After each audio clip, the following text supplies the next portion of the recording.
Well, they've come out with some new polling on who Democrats want to be their nominee in 2028.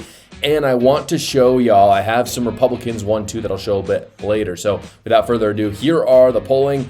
This is for the 2028 Democratic primary poll. And what you can see here with 33% is Kamala Harris. And then, of course, underneath her is Pete Buttigieg, 9%, Newsom, 7%. I'm reading these off for those of you who can't watch.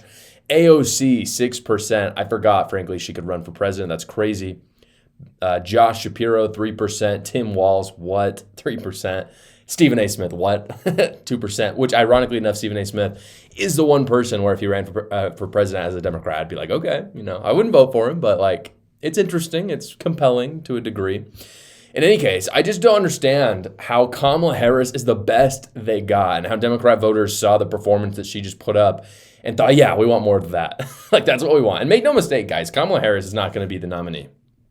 I just don't believe it. As much as I want her to, I would love for Kamala Harris to be the Democrat nominee in 2028 because she has an awful candidate. She's so bad. I'm confident that Kamala Harris would lose to almost any Republican, barring some crazy miracle in her favor. So I'm good if she runs. I don't think it's going to happen. And the reason why is because I think that Democrats have, and when I say Democrats, I mean the elite.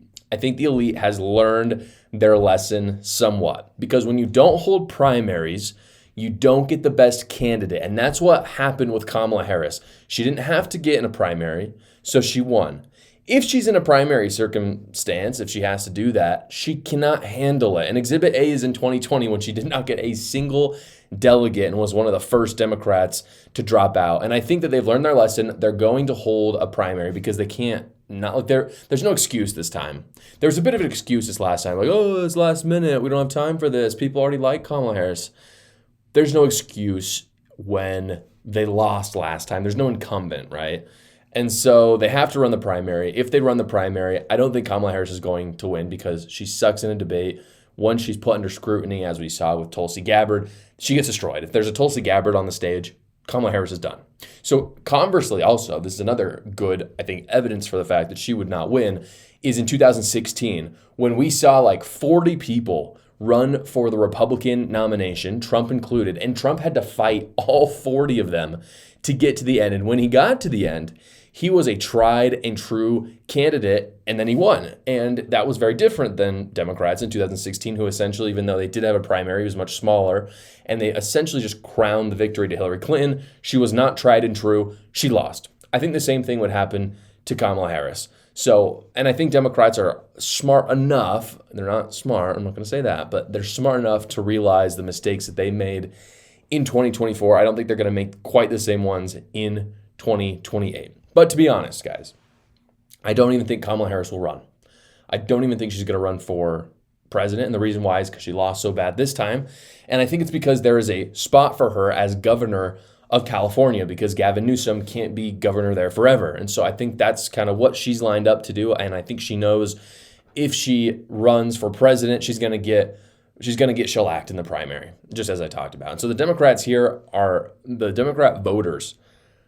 I don't understand this, but somehow they're stupid enough to elect her anyway. That's basically what's happening. They're saying as of now, she is their favorite. That's crazy. That's absolutely crazy. But at the end of the day, the primary process will be probably very messy for Democrats, and we'll see what they come up with. I think it's probably, I talked about it in another video. I think it's probably going to be Josh Shapiro or Pete Buttigieg. And I think either of those candidates would be fairly good in a debate setting. But when you look at the brass tacks of things, I'm not really afraid, especially if we go against who the Republican Party wants. And here are the Republican primary voter polls that came out at the same time as the Democrat ones. This is, again, 2028 GOP primary poll. And you can see that J.D. Vance has 27% of the vote. Trump Jr. with 21%. I do have to say, Trump Jr. is weird. I'll talk about it more in a second. But Trump Jr. at 21% strikes me as very strange. So I do question the validity of this poll just a little bit.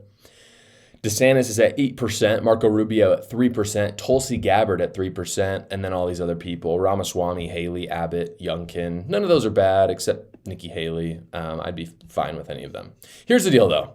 Depending on how JD Vance does over the next 4 years, I'm actually really cool with him being president. JD Vance was not my pick for VP. He's not who I wanted Donald Trump to pick. But after seeing him on the campaign trail, he's very smart. He's a good defender of conservatism, and he's very America first. So at the end of the day, if JD Vance was our nominee, and I predict he will be, that would be fantastic. I have no problem. But Don Jr. being at 21%, I think is a little ridiculous, I have to say. And I think the Trump family should be involved in the Republican Party, and they should be making changes in it, and they should be leading it, and they should be in charge of managing the party. All that's fine, but I don't see Don Jr. as president. And I think the reason why I say that is because I think he would be massively unpopular to moderates. I think he would be a famously bad choice for Republicans. So I'm not going to lie, seeing that 21% for Trump Jr. scares me a bit. I think that's a humongo mistake. Fortunately, this is so early. I think that he would dwindle away. I think DeSantis and Vivek Ramaswamy and maybe even Tulsi Gabbard would lead him in the polling. Overall, I think JD Vance, again, if he does a good job, there's no way that anyone's going to pass him up just because he's going to have the endorsement of Donald Trump, and people are going to see him as a continuation of MAGA, which is a good thing, of course. And I think Ron DeSantis would make a really good VP to JD Vance, for instance. I think Vivek Ramaswamy or Glenn Youngkin would also make a fantastic VP spot, or even president. I think they're good too. But I think what's clear from looking at both of these polls for the Democrats and the Republicans is you look at the Democrats and they've got nobody. There's just no leadership there whatsoever. These people, you can't point to a single good thing they've done. I think really the only person I look at and I think, yeah, he's moderate, he comes from a swing state, and he's never done anything bad is Josh Shapiro. And that's why my prediction is Josh Shapiro will be their nominee. I think if they go through a rigorous primary process, that's what the voters are going to come down to and what the elite is going to want because they want to win. But, and Josh Shapiro is also, frankly, a product of the establishment. And so he'll very much be in favor of pushing forward their agenda. For that reason, the establishment is going to be on board with him. It's not going to be a problem. But then you look and again, no leadership on the Democrat Party except maybe Josh Shapiro. You look at the Republican side. Again, just pulling up these people. JD Vance, awesome. Ron DeSantis, awesome. Marco Rubio, awesome. Tulsi Gabbard, awesome. Vivek Ramaswamy, Glenn Youngkin, and Abbott, fantastic. These are good Republicans, and these aren't even all of them. This is just a one list. And yet every single one of them is better than the best that Democrats have to offer. And again, the best, in my opinion, that Democrats have to offer right now is polling at approximately 3%. And the worst, pretty much, they have to offer is Kamala Harris at 33%.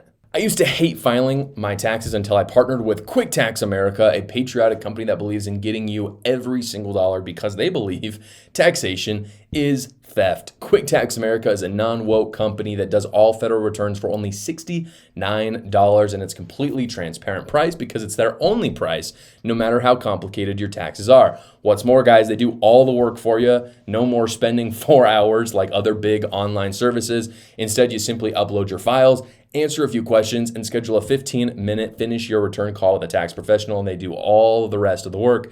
Go check them out at quicktaxamerica.com when you get your tax documents, or you can go to the link in the description below.